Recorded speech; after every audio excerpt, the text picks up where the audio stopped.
Oke, selamat datang teman-teman semuanya. Selamat datang di Rompio Kopi. Selamat datang di acara GCCO yang kali ini berkolaborasi dengan Balikauh Publishing ya. Jadi agenda kita malam kali ini adalah akan bedah buku Plitik plus Gas karya Nanok Dakansas. Izinkan saya membaca nukilan dari novel Gas karya Nano Dakansas. Cinta yang tulus di dalam hatiku telah bersemi karenamu. Pertama-tama adalah kucing.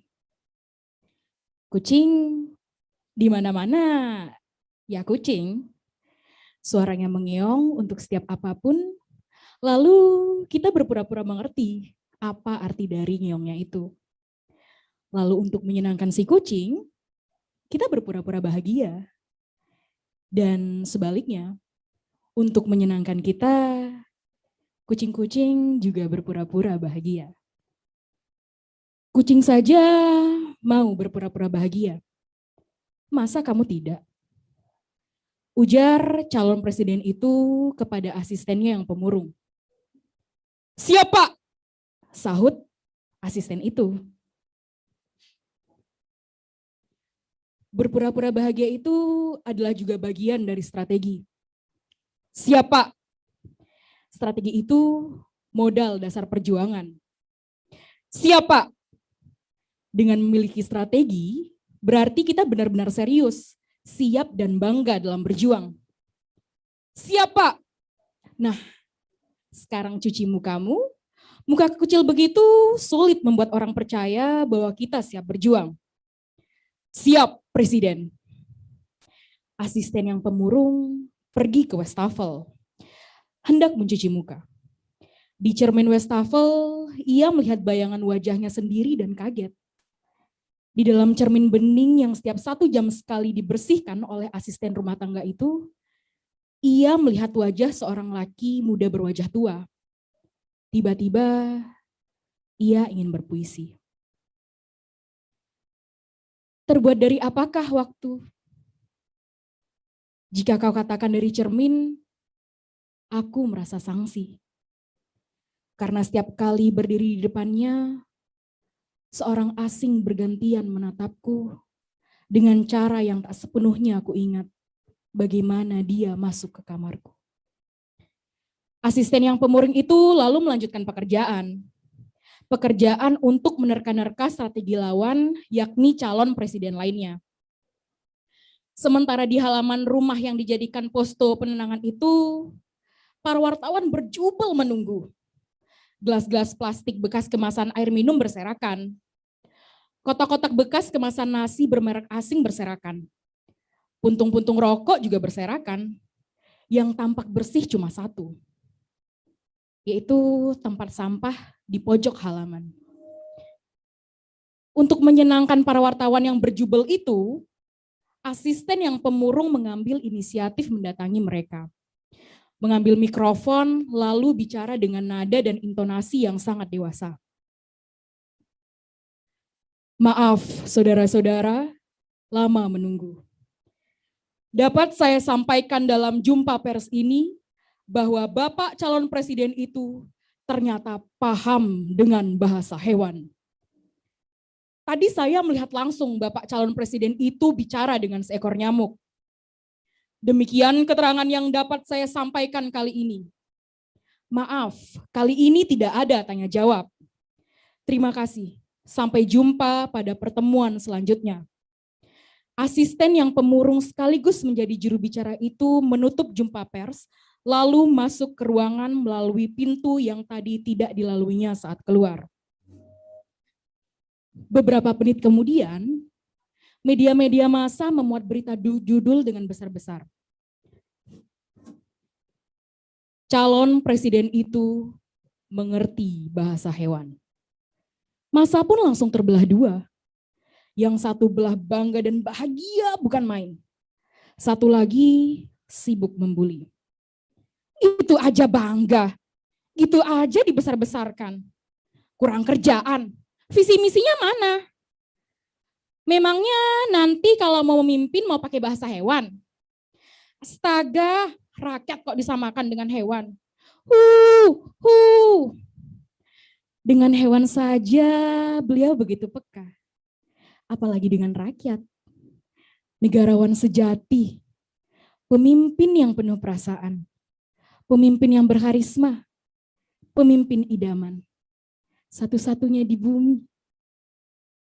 Soal kalimat satu-satunya di bumi, sebenarnya sudah ada yang lebih dulu menggunakan slogan itu. Benar kan teman-teman?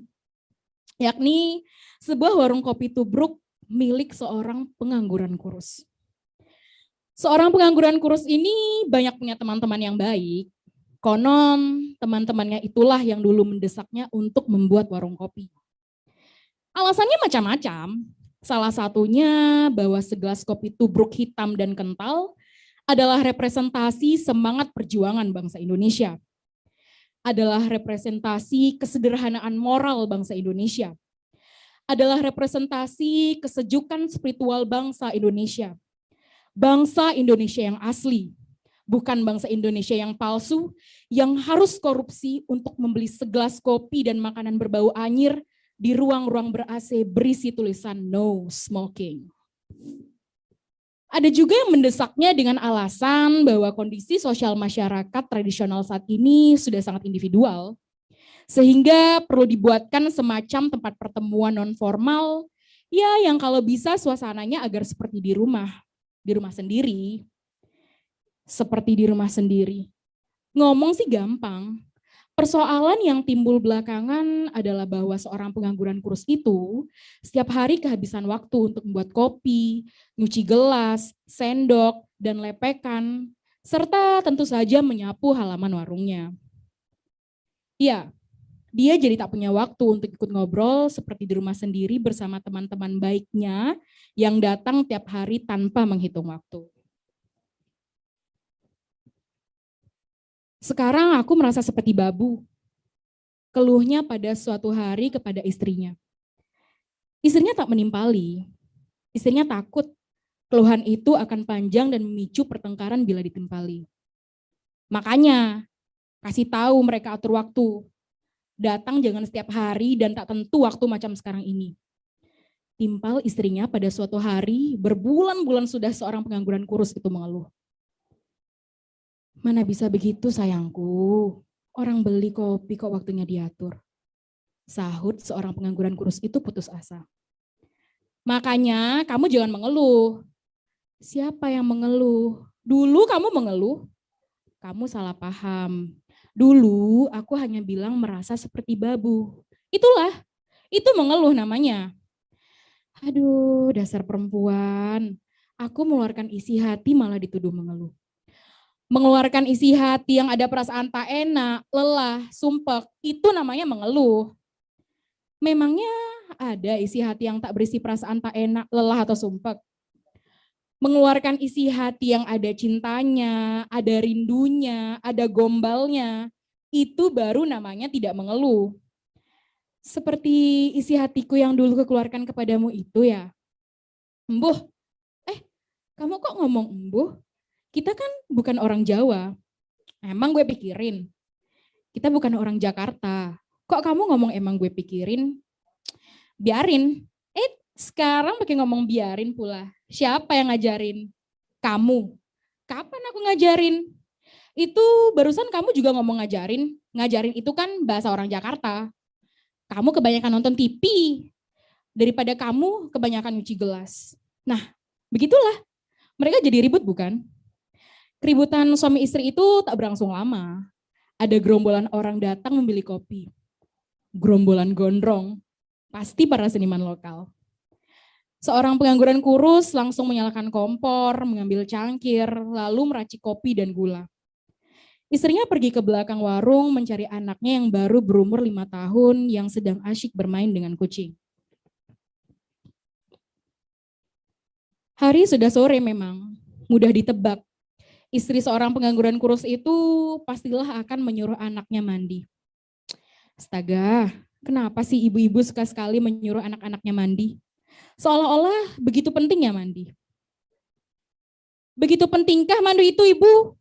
Protes anaknya sambil membuka celana di bawah keran di halaman belakang. Tidak harus penting, saut ibunya yang sudah entah mengerjakan apa di dapur. Lalu, kenapa dilakukan? Gelas kopi saja harus dicuci, apalagi badanmu. Kenapa dengan badan saya? Kotor dan berdebu. Tidak kotor, tidak belajar. Itu hanya iklan untuk orang kota. Apa kata iklan untuk orang desa? Rajin pangkal pandai. Kalau rajin mandi, pangkal pandai apa, Ibu? Seolah-olah begitu pentingnya mandi. Padahal kucing tak pernah mandi.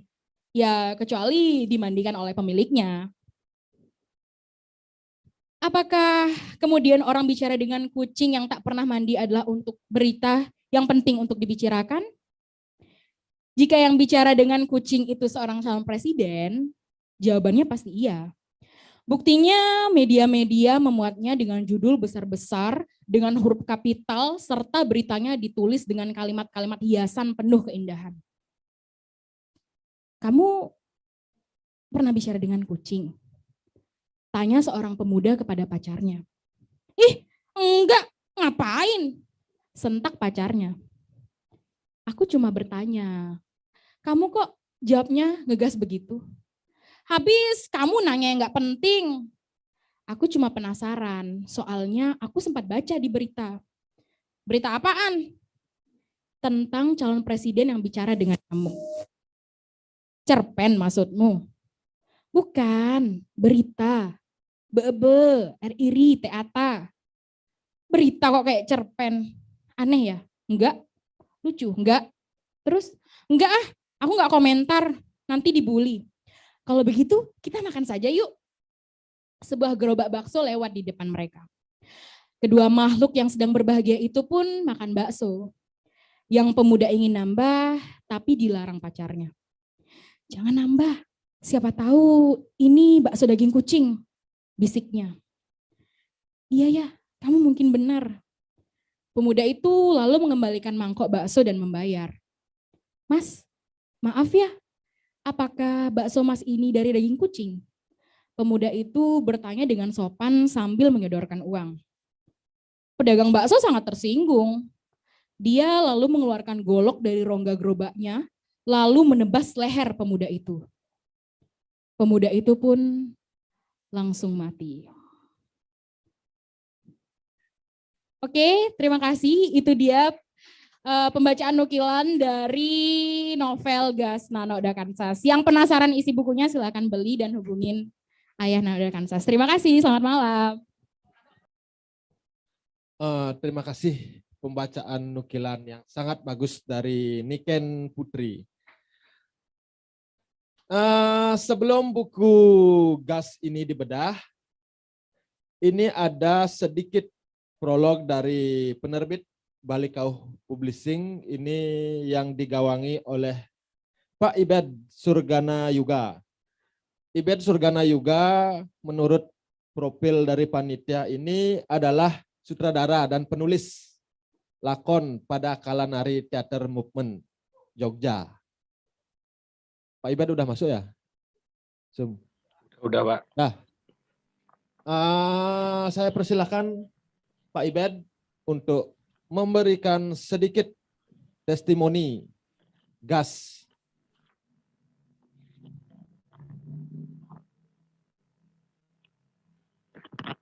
Udah ya?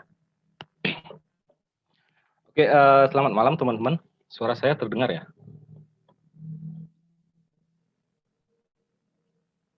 Aman? Udah. Suara saya langsung. aman? Aman Pak Ibed? Wajahnya nggak usah aman yang penting suaranya. Ya, silakan Pak Ibed. Oke, terima kasih teman-teman. Selamat malam. Terima kasih atas kehadirannya. Maaf saya harusnya di sana, tapi sekarang sedang lockdown di Panji Suming. Dan terima kasih Agus Febi, terima kasih Wulan yang telah bersedia untuk mengisi acara ini membedah novel guru sekaligus musuh saya, dan saya kira ini sebuah cara bagaimana saya menghormati beliau. Gitu. Ya, saya tidak akan banyak membahas tentang ini. Saya hanya akan memberikan sedikit prolog tentang Balikau Publishing ini. Ya, awalnya Balikau Publishing ini mulai menerbitkan buku ketika saya ditawari oleh Blinano, dan kemudian sebenarnya menjadi semacam pengabdian saya kepada orang tua ini. Dan saya kira kemudian saya berpikir bahwa setelah menerbitkan buku-bukunya Blinano, saya berpikir kenapa tidak gitu Balikau Publishing ini dijadikan platform gitu untuk memproduksi pengetahuan atau memproduksi instrumen literasi di Jembrane gitu. Makanya kemudian kami menaruh semacam tagline gitu di bawah Balikau Publishing, buku tapi dari Bali Barat gitu.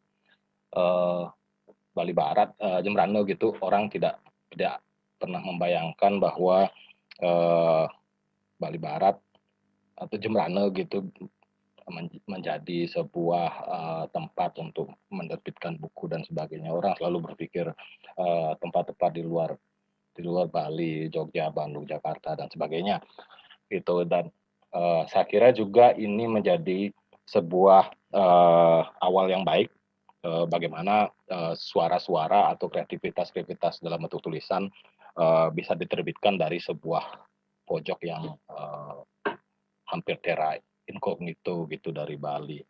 Dan saya kira Jembrane harus melakukan ini, karena saya kira di samping kita melakukan aksi kebudayaan yang lain gitu, kita juga butuh untuk membentuk suatu kanal-kanal literasi gitu di Jembrane yang bisa dijadikan sebagai titik dari jaring-jaring produksi pengetahuan di Jembrane. Buku Gas ini menurut Blinano direncanakan ini merupakan novel kedua dari trilogi yang direncanakan oleh Blinano. Sebelumnya terbit Politik, dan kemudian yang kedua ini Gas, dan nanti yang ketiga direncanakan adalah judulnya Reaksi gitu. Saya senang sekali menerbitkan karya ini dan karya-karya Blinano yang lain. Kenapa? Karena salah satunya adalah si Nano Dakansas ini orang tua yang sudah nggak punya strategi dalam hidupnya gitu. Orang tua yang sudah menulis dengan tidak memperhitungkan apakah hasilnya jelek atau bagus. Dia sudah tidak memikirkan hitungan-hitungan kriteria tulisannya apakah bagus atau enggak gitu. Yang dia inginkan menurut saya cuma satu, dia ingin bercerita pada orang lain. Dia beyond bagus dan jelek gitu. Dan penilaian seperti itu bagi dia sudah lewat gitu. Dia hanya ingin bercerita gitu. Dan cara-caranya bercerita juga cara-cara yang tidak masuk dalam kanon atau cara bercerita konvensional gitu. Cara bercerita yang mirip dengan pengumpulan hal-hal yang berserak di sekitarnya gitu. Kucing lah gitu, atau kucing kawin lah gitu. Terus teman seniman yang menjengkelkan yang tidak pernah bayar kopi lah dan sebagainya. Itu ruang-ruang yang ada di sekitar dia yang kemudian diangkut menjadi cerita dan ingin diceritakan pada orang lain gitu.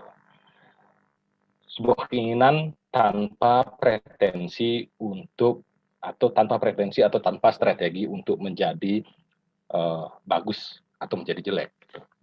Keinginannya ya cuman aku pengen cerita ya ini gitu. Seakan-akan tanpa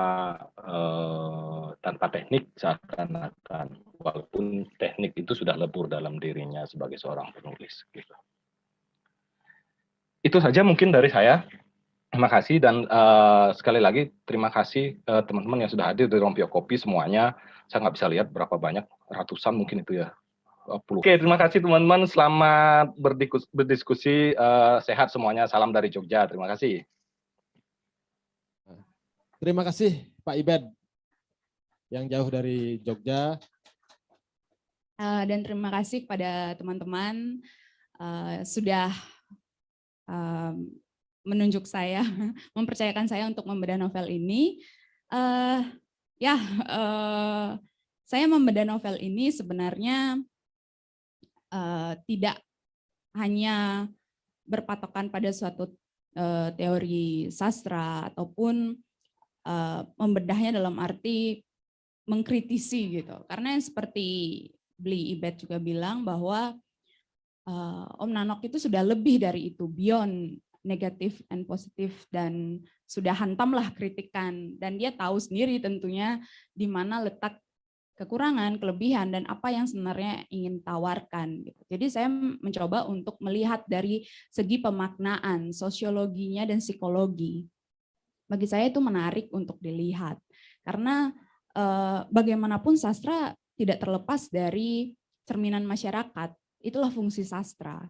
Untuk apa sastra jika hanya memainkan kata-kata seperti itu. Dan di novel Gas, saya melihat Nanok Dakansas sangat peduli tentang apa yang terjadi di sekitarnya. Hal-hal yang sangat sederhana. Dari kucing, dari hal-hal di warung kopi, pemilu, dan jika teman-teman ingin membaca novel ini, teman-teman bisa membacanya sampai habis. Kalau teman-teman membacanya setengah-setengah, itu tidak akan mendapatkan saripati maknanya. Jadi itu misterinya di situ. Jadi kalau teman-teman lihat caption di Instagram gitu, mari ungkap misteri dari novel Gas. Misterinya di situ. Gitu. Kita harus membacanya sampai akhir dan kita akan mengetahui misteri apa yang sebenarnya yang ingin diungkapkan oleh Nanok Dakansas. Apa sih sebenarnya yang ingin diceritakan gitu. Sebenarnya Nanok Dakansas di novel Gas ini sama seperti di belakang buku ini ya dijelaskan kenapa nama gas yang digunakan gitu. Jadi bukan gas LPG sih, tapi gas secara zat ya. Ketika kita melihat sampul buku ini sangat menarik gitu. Bagaimana gas tapi kok di sini ada batu gitu. Jadi dia tidak menjadi gas gitu. Cover ini sangat menarik dan dari judulnya sangat efektif akan membuat orang-orang tertarik gitu. Terlebih melihat judulnya Gas gitu. Apa sih sebenarnya yang ingin diungkapkan dari novel Gas ini? Maka dari itu saya membuat suatu ulasan dengan bertajuk Upaya Menggenggam Kebahagiaan. Kebahagiaan sebenarnya adalah hal-hal yang serupa dengan derita. Kita selalu berusaha untuk memiliki sesuatu atau berkompetisi mencapai titik tertentu. Kita kuyup dalam persaingan di ajang pemilu, unggahan sosial media, cepat-cepat jadi PNS, atau saling cepat menikah. Mungkin ada teman-teman di sini yang merasakan persaingan itu. Ya. Atau cepat-cepat dapat universitas, sekarang senam PTN. Ya seakan-akan itu tolak ukur kebahagiaan. Namun kebahagiaan itu adalah gas. Ya, kita bisa merasakan, tapi kita tidak bisa menggenggamnya gitu. Adakah yang bisa menggenggam kebahagiaan? Nggak ada ya. Ya itulah yang kita kejar, hal-hal yang kita rasakan. Dan apa yang bisa digenggam bila kematian demi kematian melintas? Di novel Gas ini kita akan tahu bahwa kematian, kita akan memahami arti kematian dan arti kebahagiaan di ruang hiruk pikuk politik. Tulisan saya ini juga dimuat di tatkala.co untuk teman-teman yang ingin melihat hasil ulasan saya bisa diakses di tatkala.co. Novel Gas adalah sequel dari novel Plitik yang terbit pada tahun 2019. Pada saat itu juga saya berkesempatan untuk membahasnya dan sudah ada juga bisa dibaca ulasan saya di tatkala.co. Dan secara garis besar, kedua novel ini mengangkat isu sosial politik. Jadi latar belakangnya hal-hal berkaitan dengan politik. Dan cenderung sebagai bentuk gugatan terhadap ketidakadilan yang terjadi di tanah air. Kemudian dikemas secara kritis, satir, namun ringan. Kisahnya berawal dari percakapan kakek dan cucunya. Kalau di Plitik, tokoh kakek merupakan tokoh politik yang disegani dan alur berjalan saat pergunjingan yang terjadi dengan Dagang Es Serut. Dagang Es Serut ini tokoh yang sangat menarik ya. Jadi Nano Dakansas di novel Plitik dia mengangkat tokoh Dagang Es Serut sebagai narator. Kenapa ya? Ini juga sungguh menarik ya pemilihan Dagang Es Serut itu sangat jauh dari hal-hal yang berkaitan dengan politik. Tetapi karena si Dagang Es Serut itu ketahuan memiliki stiker salah satu calon presiden, dan ya akhirnya di stiker itu dia menempelkan di gerobak ya. Jadi ada stiker calon presiden di gerobaknya, kemudian akhirnya si Dagang Es Serut itu ditabrak hanya karena hal itu. Kemudian cerita Dagang Es Serut itu pun berlanjut di novel Gas. Jadi ini adalah kelanjutannya, maka dari itu dia disebutkan sebagai sequel ya. Tentang kronologi kematiannya, kalau sekarang di novel Gas, si Dagang Es Serut menceritakan lebih jelas kronologi kematiannya dia gitu. Dia merasa bahwa kematiannya sangat istimewa karena menjelang pemilu. Hal apapun yang menjelang pemilu itu selalu booming ya. Dan novel ini diawali dengan pembahasan seekor kucing beserta calon presiden. Seperti teman-teman tadi sudah saksikan pembacaan cuplikan novel tersebut, bahwa ada kucingnya yang berkali-kali disebutkan. Ini cukup menarik karena kehadiran tokoh kucing mampu mengembangkan alur. Mulai dari kucing yang diperdebatkan, kucing yang menjadi penyebab pembunuhan, dan kucing yang menjadi saksi kematian. Personifikasi semacam ini muncul sebagai perspektif baru. Biasanya pembahasan tentang politik itu nggak jauh dari tikus, buaya, kecebong gitu. Masih ya ada yang ngomongin kecebong di sini. Oke, mesti sama-sama berlatar politik. Ternyata Gas ini menurut saya itu lebih sublim ya. Jadi dia lebih ada pemaknaannya itu lebih dalam gitu. Mengenai upaya menggenggam kebahagiaan. Kemudian saya teringat dengan karena saya sekarang cenderung membaca buku psikologi. Saya teringat Alfred Adler yang menyatakan bahwa tujuan dari sikap kita adalah sebuah nilai kebahagiaan yang terletak dari perasaan sosial. Dan Nano Dakansa sangat memiliki sensitivitas isu-isu sosial. Perasaan-perasaan sosial itu kemudian dia jadikan sebuah teknik. Nah, ada 3 konsep kebahagiaan yang dikatakan oleh Alfred, yaitu penerimaan diri, keyakinan pada orang lain, kontribusi terhadap orang lain. Gagasan ini muncul sebagai bentuk dan teknik penulisan dari novel Nano Dakansas. Menariknya juga, judul-judul dari bab Nanok itu sangat puitik ya. Jadi mungkin kalau kita sekedar melihat, loh kok nggak nyambung judul bab sama isinya gitu. Sebenarnya itulah teknik dan kebaruan yang ingin ditampilkan oleh Nano Dakansas gitu. Dan kita juga akan mendebak-debak kenapa sih Nano Dakansas ingin memberikan suatu kebaruan itu. Seperti salah satu contoh, judul babnya seperti ini. Cinta yang tulus di dalam hatiku bersemi karenamu. Nah, judul bab ini menjadi pembuka hal-hal romantik tentang calon presiden, kucing, aktivis, hingga pemulung. Jadi tokoh-tokoh yang kita tidak pernah duga gitu, dan ini jarang juga masuk ke dalam novel-novel. Tokoh-tokoh seperti tokoh kucing yang menghidupkan atau seorang aktivis yang dia kesal dengan dagang bakso dan akhirnya dia menjadi aktivis gitu. Jadi ada banyak kejutan yang terlihat di novel Gas ini. Yang pertama saya akan membahas tentang upaya penerimaan diri.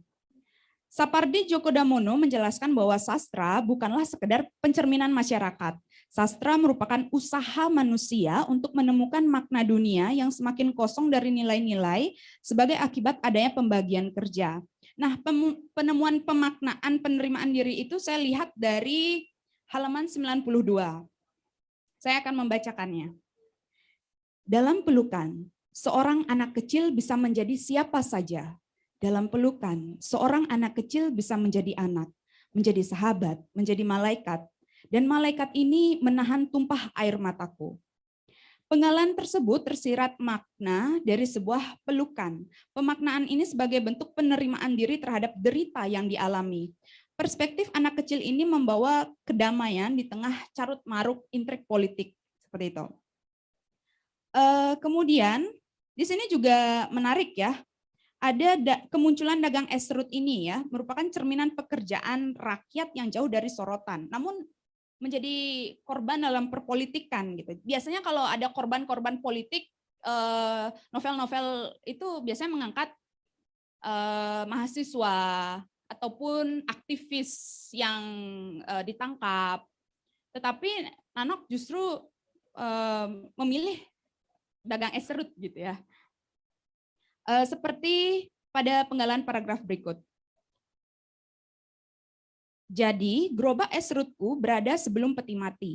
Maka dengan gerobak esrut ini, aku ikut memelihara negeriku yang besar ini. Sudah lama, bahkan aku belum pulang. Mungkin karena aku tersesat dan lupa arah menuju pulang. Sampai sore tadi, sebuah mobil sedan menabrak dari belakang. Kepalaku pecah, aku belum bisa pulang. Jadi ada sebuah penerimaan hal yang ketidakadilan gitu. Ketidakadilan itu diterima oleh si dagang esrut ini. Dan di novel Gas ini si dagang esrut lebih bukan provokatif dia lebih ke oh ya udah dah aku mati oke gitu. Kemudian dia akan bertemu orang-orang mati lainnya dan dia akan memaknai sebuah arti kematian itu apa sebenarnya. Itu yang dia pikirkan gitu. Dan apakah suatu kebahagiaan itu adalah jalan pulang, itu juga ya hal-hal kontemplatif lah. Kemudian yang kedua adalah keyakinan kepada orang lain. Rebstein menyebutkan bahwa karya sastra tidak dapat dipahami selengkap-lengkapnya apabila dipisahkan dari lingkungan atau kebudayaan atau peradaban yang telah menghasilkannya. Gagasan yang ada dalam karya sastra sama pentingnya dengan bentuk dan teknik penulisannya. Dan gagasan yang ditawarkan Nanok Dakansas ini cukup eksperimental. Maka tidak salah Robert Grillet berpendapat bahwa eksperimen ini sahih, sebab melalui bentuk itu kenyataan zaman bisa lebih dijelaskan. Nanok mengupayakan sebuah narasi yang tak terduga sebagai upaya menyuarakan aspirasi masyarakat. Selain itu ada banyak repetisi untuk penegasan terhadap ide. Jadi ini ciri khasnya Nanok ya, ada repetisi dan dialog-dialognya efektif ya. Repetitif, satir, dan ekspresif. Seperti pada halaman 77, karena senyum tidak, belum dilarang, maka marilah kita tersenyum. Marilah kita tersenyum saat berkawan. Marilah kita tersenyum saat bekerja. Marilah kita tersenyum saat kelaparan. Marilah kita tersenyum melihat bagaimana negara ini diatur oleh para pemimpin kita. Jadi kata marilah kita tersenyum itu diulang beberapa kali. Dan itu akan teman-teman lihat juga di beberapa bagian. Kemudian hal-hal repetitif itu memang menjadi teknik ya, dan memunculkan sindiran halus kepada pemerintah. Ada juga paragraf-paragraf yang mengkontraskan tokoh kakek, seperti itu, tokoh kakek dan pemulung. Gitu. Tokoh kakek akan mengkontraskan bahwa bagaimana sebuah pernikahan itu tidak lebih dari sebuah penyelenggaraan negara gitu. Jadi terbit dari sebuah kesepakatan gitu. Ini dikontraskan. Kemudian pemulung itu mencita-citakan sepeda motor agar sama seperti presiden. Jadi ini hal-hal yang lumayan dikontraskan dan lumayan miris ya melihat bagaimana pemulung mencita-citakan presiden, tetapi si kakek justru gampang-gampangnya aja gitu, mensimbolkan bahwa ya negara itu sama aja kok seperti pernikahan seperti itu. Kemudian kontribusi terhadap orang lain. Gagasan-gagasan Nanok pada novel Gas ini tidak sebagai bentuk propaganda, melainkan sebuah kesadaran berkontribusi terhadap orang lain, saling empati, saling berbagi. Sapardi Djoko Damono mengatakan bahwa kegiatan kreatif seorang pengarang sebagai anggota masyarakat ada hubungannya dengan kehidupan sebagai man of action, manusia tindakan. Maka setiap konflik yang dihadirkan di novel Gas adalah tindakan Nanok untuk berkontribusi terhadap kesadaran sikap berpolitik masyarakat. Jadi dari novel Gas ini siapapun bisa membaca ya, karena idiom-idiomnya ringan gitu, agar masyarakat itu atau siapapun yang membacanya ini melek dan bisa bersikap terhadap hal-hal yang terkait dengan perpolitikan. Seperti pada halaman 78. Marilah berderma dengan senyum. Dermakan senyum kita kepada orang-orang melarat. Dermakan senyum kita kepada terpidana. Dermakan senyum kita kepada teroris. Dermakan senyum kita kepada para pejabat yang sibuk sekali jadi lupa diri. Jadi potongan paragraf itu merupakan upaya ya saling berbagi ya, bahkan senyuman itu bisa kita bagikan ya. Jadi apa sih sebenarnya masalah yang besar di dunia ini gitu? Menurut Nana itu ayo kita habisi dengan senyuman gitu. Coba deh berbagi senyuman. Ternyata masalah itu nggak besar-besar amat kok gitu. Bahkan kita bisa memberikan senyuman kita sama para penjabat yang kerja atau enggak itu juga nggak kelihatan gitu. Meskipun sebenarnya tidak ada tokoh tunggal yang mendominasi, tetapi di sini sikap-sikap sosial ini membuat novel Gas ini menjadi menarik. Dan hal-hal baru yang disajikan Nanok da Kansas ini adalah sudut pandang dagang es serut. Meskipun sebenarnya tidak ada tokoh tunggal yang mendominasi, penokohan ini mungkin ya strategi Nano untuk menemukan kemungkinan-kemungkinan baru dalam pembentukan tokoh. Seperti halnya pula kehadiran tokoh kucing, anak-anak lugu, fans band, dan aktivis binatang. Hal menarik lainnya yaitu temponya dinamis ya. Novel Gas ini hadir dengan tempo yang cepat, ditandai oleh banyaknya tokoh yang bermunculan dengan respon-respon satir. Respon yang singkat antar tokoh membuat novel ini terasa kegentingannya, terlebih bentuk repetitif banyak hadir untuk penegasan konflik. Dan ini mengingatkan saya dengan karya-karya Putu Wijaya ya. Biasanya Putu Wijaya juga hanya satu kata, duh, seperti itu.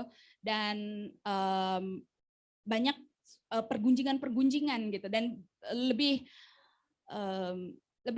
dominan dialog yang dihadirkan ketimbang pendeskripsian atau ketimbang alur yang ingin dihadirkan. Kemudian yang ketiga, terdapat potongan-potongan puisi dan potongan cerpen yang menjadi penguat emosi. Ya, itu. Jadi selain novel, cerita novel ini, teman-teman akan menemukan potongan-potongan puisi, potongan-potongan cerpen yang juga membuat link ya, membuat link emosi. Ini akan melahirkan atau menguatkan, memperkuat emosi yang ingin disampaikan oleh Nanok. Ada baiknya bila novel ini lebih mendominankan pendeskripsian tokoh. Jadi di sini memang belum terlihat dagang es serut itu rambutnya seperti apa, mungkin seperti itu, umurnya berapa, dan hal-hal deskriptif lainnya itu memang belum terlihat. Dan misalnya calon presiden itu seperti apa gelagatnya belum terlalu terlihat. Tetapi ya itu mungkin tidak hal yang difokuskan oleh Nanok seperti itu. Kemudian latar tempat, bagaimana di mana sebenarnya itu terjadi, di manakah calon presiden itu bicara sama kucing itu gitu. Itu masih belum terlalu nampak. Dan penggambaran situasi perlu lebih detail seperti itu agar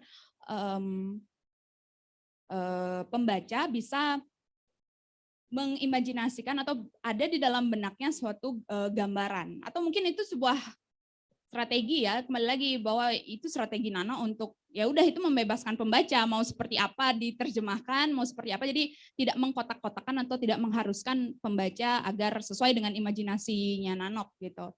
Jadi itu yang saya lihat. Dan novel Gas karya Nanok Dakansas ini sangat berpotensi untuk dialihwahanakan menjadi naskah drama, naskah monolog, atau bentuk pertunjukan teater. Seperti yang tadi teman-teman lihat bahwa sangat asik ya, tadi Niken membacakan nukilan, dan itu sangat asik dijadikan pemanggungan dan dijadikan suatu monolog seperti itu. Gas adalah upaya eksperimen menyuarakan pendapat, cerminan dari kegelisahan masyarakat dan keberanian untuk memaknai kebahagiaan. Itu yang saya simpulkan. Jadi ini suatu keberanian untuk memaknai kebahagiaan, keberanian kita untuk merasakan kebahagiaan, tidak hanya menggenggam kebahagiaan itu, gitu. Tapi kita lebih memaknai hal-hal sederhana, hal-hal kecil yang ada di lingkungan kita dan kita meresponnya seperti itu. Jadi itu pendapat saya, ulasan saya terhadap novel Gas ini. Jadi bila ada teman-teman yang ingin berdiskusi tentang apa yang saya ulas atau tentang novel ini, atau mungkin Mas Nano bisa berpendapat, ada umpan balik seperti itu, disilahkan. Ya, kembali ke moderator.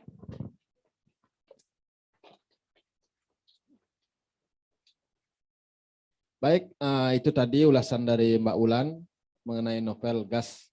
Jadi kawan-kawan bisa menyiapkan pertanyaan, kritik atau sanggahan yang akan ditujukan kepada Mbak Ulan juga boleh, kepada Pak Nano penulisnya juga boleh nanti.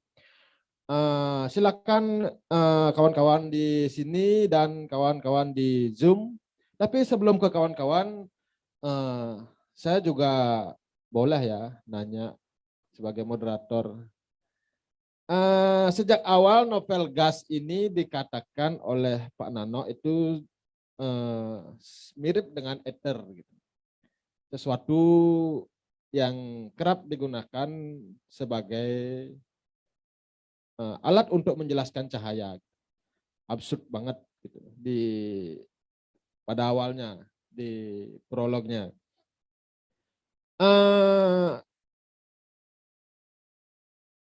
Tapi sebenarnya ketika kita membaca novel Gas ini tidak seseram itu gitu. Pak Nano ini hanya kadang-kadang memindahkan sesuatu yang biasa kita lihat gitu. Misalnya kehidupan di Rompiok Kopi seperti apa, itu dia tulis. Dia juga mencantumkan di sana siapa teman-temannya gitu. Hal-hal yang biasa gitu, tidak terlalu berat gitu. Nah, untuk membuktikan apakah omongan saya benar atau tidak gitu, silahkan kawan-kawan beli bukunya gitu. Ya, promo lah sedikit.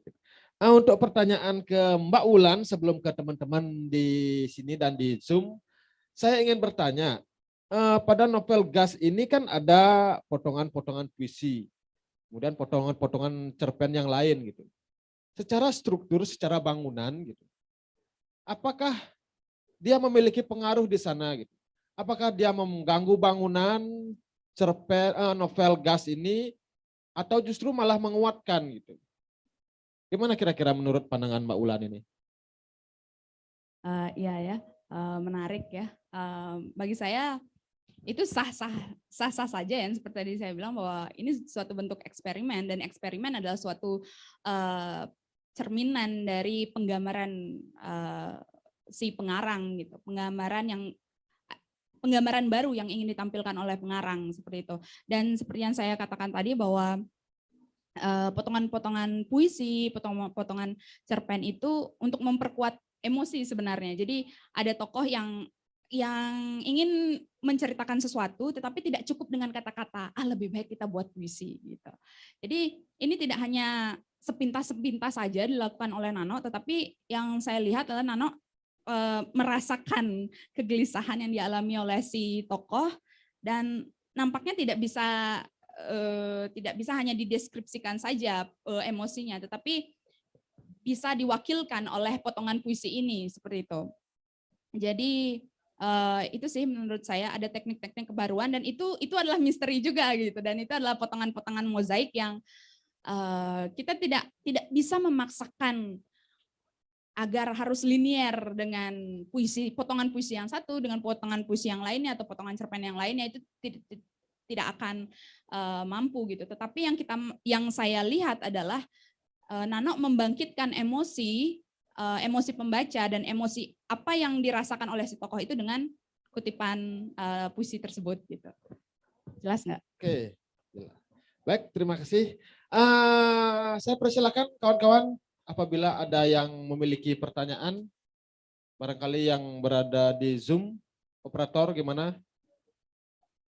Kawan-kawan di sini saya persilakan untuk bertanya pada sesi pertama ini. Saya akan buka dengan 3 orang penanya. Silakan. Ya, silakan, Pak Julio. Cek 1, 2, 3, cek 1. Baik, selamat malam teman-teman semua. Rompiok Kopi, luar biasa sekali. Selamat malam kepada Nano, Dekansas. Selamat malam kepada Ulan dan Agus Febi dan semuanya yang ada di sini. Pokoknya selamat malam. Perkenalkan, saya Julio Saputra. Ya, saya bukan siapa-siapa. Karena kemarin saya chat mantan saya dan dia bilang saya bukan siapa-siapa lagi ya. Jadi saya bukan siapa-siapa. Pertanyaan saya sebenarnya tidak terlalu berkaitan dengan novel Gas karya Nano Dekansas. Saya hanya tertarik dengan tema politik yang diangkat begitu.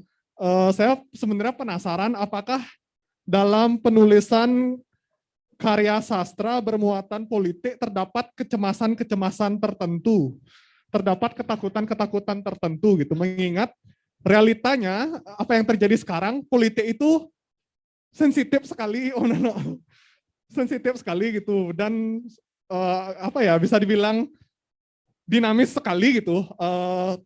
Bisa dibilang politik itu kejam gitu.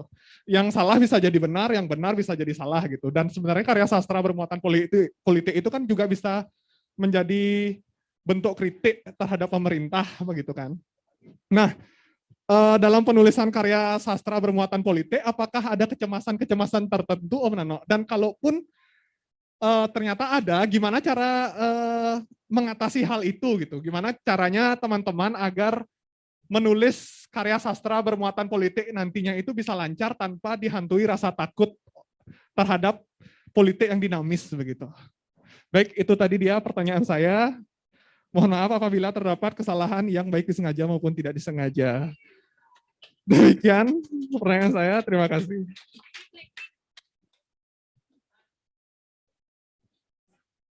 Oke, terima kasih Julio. Pertanyaannya bagaimana menulis karya sastra bermuatan politik gitu ya. Oh, itu untuk Pak Nano. Nanti ya di sesi kedua mungkin kita hadirkan Pak Nano biar kami nggak ngoceh. Ketika dipanggungkan dengan alur yang seperti itu, dengan potongan-potongan puisi dan yang peristiwa yang agak berlompat-lompat itu akan ketika di panggung apakah akan mudah dimengerti dan menjadi pementasan yang yang ya menarik sih, mungkin akan menarik, cuman apakah dengan alur yang seperti itu akan gampang gitu dicerna gitu. Menurut Kak Ulan bagaimana gitu? Terima kasih. Dengan alur yang jomplang dalam novelnya itu ya. Bukan jomplang. Yang lompat-lompat itu apakah mudah dimengerti? Ya, gitu? ketika itu dibawa ke pemanggungan gitu. Ke pemanggungan. Gitu. Mungkin menit pertama sambungannya menit ke 90 gitu dalam pemanggungan. Kan gitu bisa aja. Gimana menurut Mbak Ulan itu? Hal-hal yang model-model begitu. Ya karena saya melihat Om Nano itu juga latarnya teater ya, karena tentu itu menurut saya itu secara alam bawah sadarnya Om Nano itu sudah teknik itu secara alami gitu, teknik-teknik pemanggungan dan penyutradaraan itu sudah alami gitu jadi seperti saya berpikir bahwa Om Nano sudah melihat penggambaran ini dari panggung Jadi ada panggung, kemudian Om Nano melihat adegan-adegan itu, kemudian Om Nano tuliskan gitu. Jadi menurut saya kembali lagi ke latar belakang Om Nano yang suka bereksperimen di teater, kemudian akhirnya dibawa ke penulisan novel. Jadi menurut saya ini akan sangat menarik bila dijadikan pemanggungan, bukan karena untuk lebih mengerti alurnya, meskipun memang lompat-lompat, tetapi untuk mencari, untuk merealisasikan teknik Om Nano ini gitu, bukan untuk gimana bilangnya, bukan untuk kita memahami secara jadi ketika diberikan pemanggungan bukan berarti untuk menyempurnakan novel ini, bukan gitu ya, tetapi pemanggungan itu untuk memberikan tawaran-tawaran yang juga dihadirkan oleh si naskah ini, bahwa naskah ini sangat asik bila dipanggungkan seperti itu. Jadi entah itu akan jadinya lebih bagus atau lebih buruk, itu kembali lagi ke sutradara, kembali lagi ke penulis naskahnya, karena ini memang harus, pertama memang harus ada penulisan naskah dulu, penulisan naskah drama dulu gitu. Jadi tidak bisa novel kemudian langsung dipanggungkan gitu. Jadi kalau misalnya menurut kamu dari pembangunan teater kemudian novel ini menjadi lebih dimengerti, ya itu nggak bisa kayak gitu. Karena ya novel, pembangunan ya pembangunan. Tetapi ketika proses alih wahana itu tentu akan terjadi degradasi makna gitu. Disesuaikan dengan pemaknaan si sutradara, disesuaikan dengan pemaknaan si penulis naskah dramanya seperti itu. Tetapi hal itu memang disajikan oleh Nano. Penawaran-penawaran tawaran untuk ini novel ini berpotensi dijadikan hal pemanggungan itu sangat terlihat gitu. Itu sih, karena latar belakang Om Nano itu sih yang gitu. Pertanyaannya dari Zoom begini. Sekian lama mengenal Nano, selain bersastra dan berteater, ia juga kerap dekat dengan politik lokal saat itu. Di zaman Pak Winase, adakah kaitan novel tersebut dengan pergerakan-pergerakan politik saat itu? Dia sanggup menggabungkan antara pemanggungan, naskah, dan juga novel gitu. Kira-kira begitu. Ini juga ada kutipan dari kawan-kawannya, kalau tidak percaya bahwa Pak Nano itu hebat. Ini dari Sahadewa. Setelah Putu Wijaya, salah satu penulis Bali yang mampu bercerita seru, ya Nano. Itu dari Pak Sahadewa, Pak dokter dari Kupang ya. Kemudian ada juga dari Pak Putu Wijaya. Terus tulis semua, Nok. Sering bagimu tak penting, tapi buat orang lain itu penting.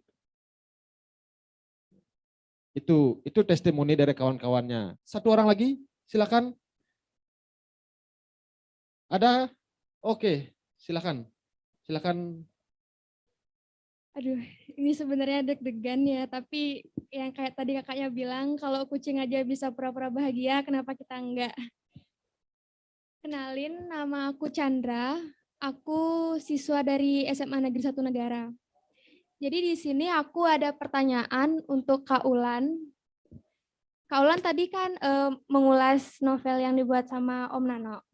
Nah, di sini Kak Ulan bilang menariknya bab dari novel ini tuh judulnya dibuat sangat puitik. Seperti contohnya cinta yang tulus di dalam hatiku bersemi karenamu. Nah, Kak Ulan juga bilang di sini judul ini menjadi pembuka hal-hal yang romantik tentang presiden, kucing, aktivis hingga pemulung.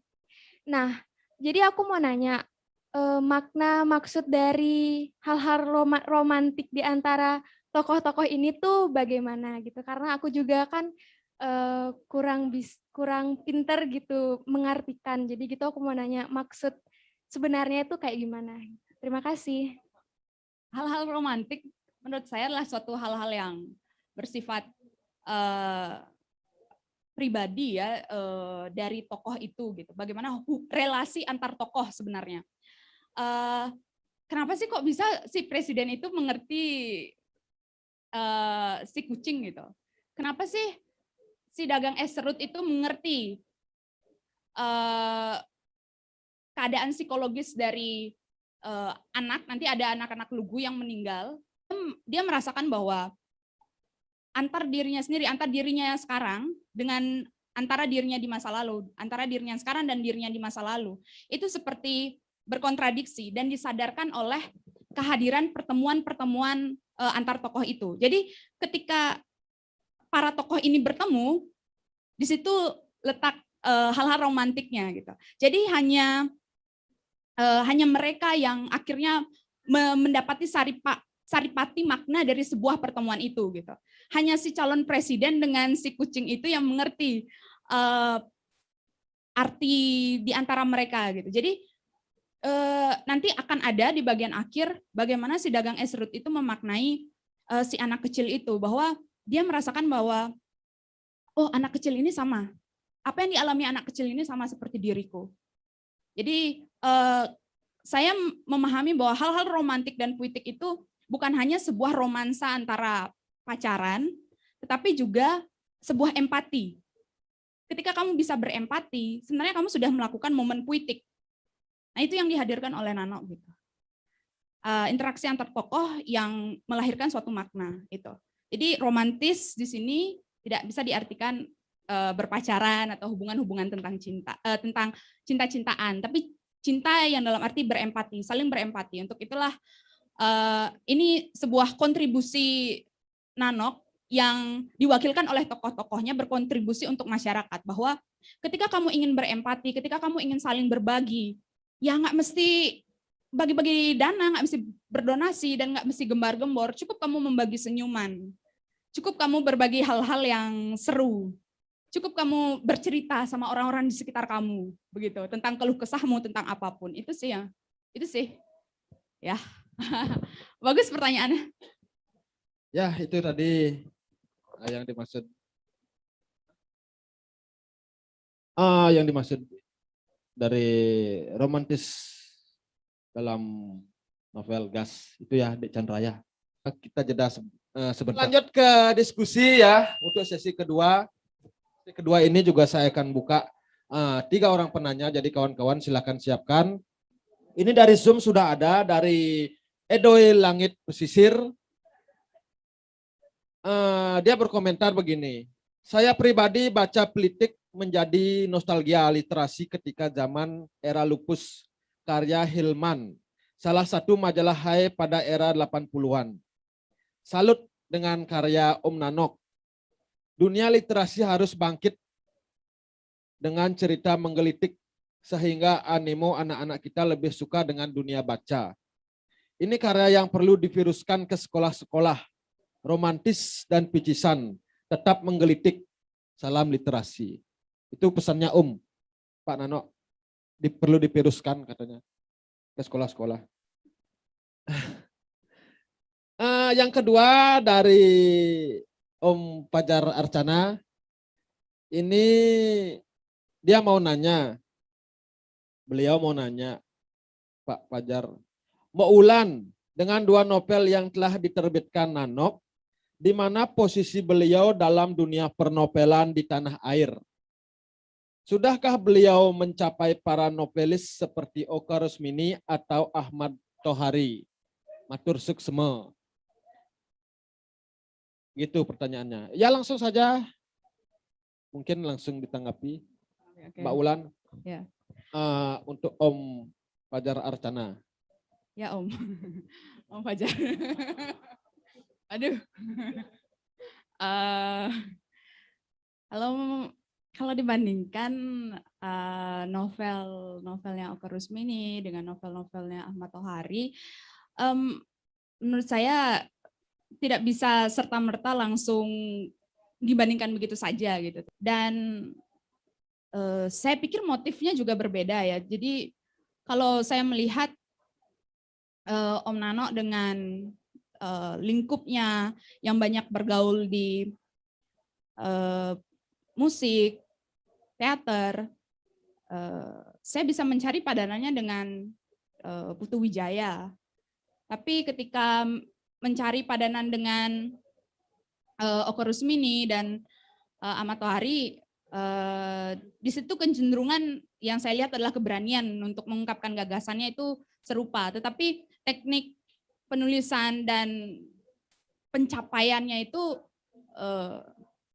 menurut saya berbeda, karena yang saya lihat memang Om Nano tidak ingin mencapai, ya ada tujuannya, tetapi tidak ingin mencapai hal-hal tertentu gitu, momen-momen tertentu, tidak ingin biar novelku harus masuk ke kurikulum gitu, atau novelku biar jadi keluar di UN gitu. Kayaknya bukan begitu, seperti itu. Saya tidak melihat ada upaya untuk masuk ke dalam hal-hal yang sifatnya normatif gitu ya, normal, seperti harus menang suatu ajang tertentu seperti itu.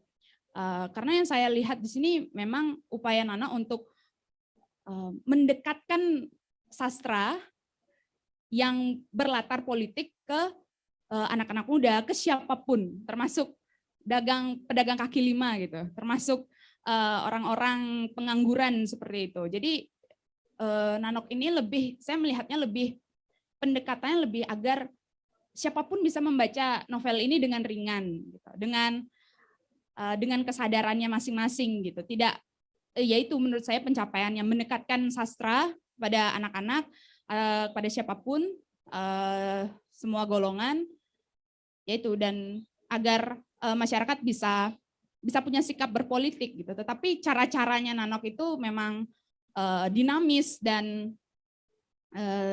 tidak berbelit-belit gitu. Jadi tidak perlu ada idiom-idiom yang terlalu, atau personifikasi yang terlalu berat gitu. Cukup dengan seperti pembicaraan sehari-hari gitu.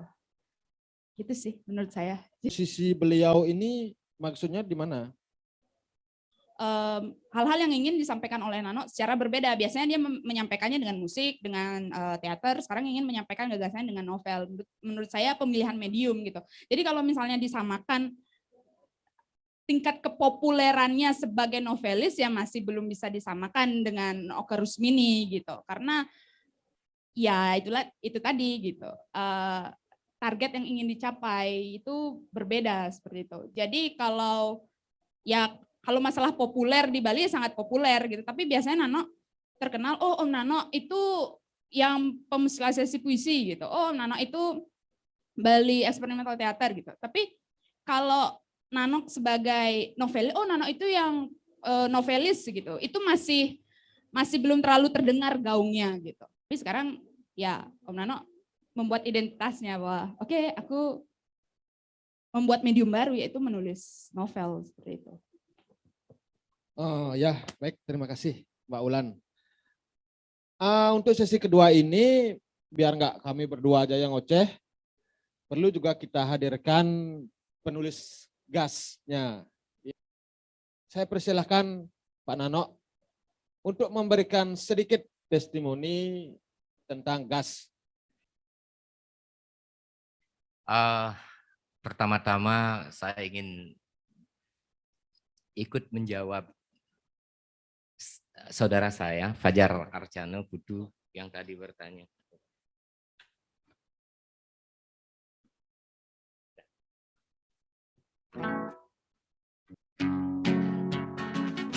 Di mana posisinya? Saya akan jawab dengan lagu aja.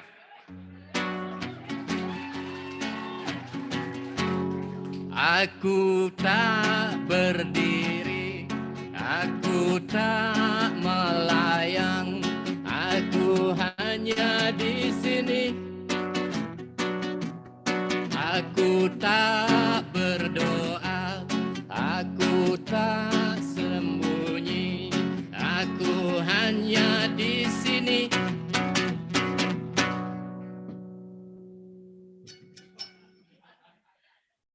Itu Ulan, saya tambahin jawabannya Ulan tadi. Ya. Kemudian yang pertanyaan dari Julio, yang jauh-jauh dari Tabaran apa dari Singaraja dia datang malam hari ini, bahwa apa tidak ada rasa takut menulis novel politik karena fenomenanya orang yang menulis yang menyinggung politik dan lain sebagainya. Seperti itulah ada resiko yang agak berat. Tapi saya tidak menulis politik. Saya artinya tidak menulis bahwa saya seorang politikus atau seorang penentang politik atau saya seorang pendukung politik, enggak. Di dalam novel itu seperti Wulan tadi, terima kasih banget Wulan telah menjembatani novel saya kepada para pembaca, bahwa saya mencatat saja bahwa panggung kita di dunia ini ya sudah menjadi panggung politik. Semua hal dipolitikin. Ingat kakek saya, dadong saya dulu, atau bapak saya bahkan yang generasi lebih muda, kalau dipermainkan temannya misalnya di Banjar atau di pergaulannya, mereka akan mengumpat dalam tanda kutip ya, kleng, politikin nawa. Artinya itu di blog-blog gitu loh. Jadi panggung dunia ini adalah sudah panggung politik, dan saya tidak memihak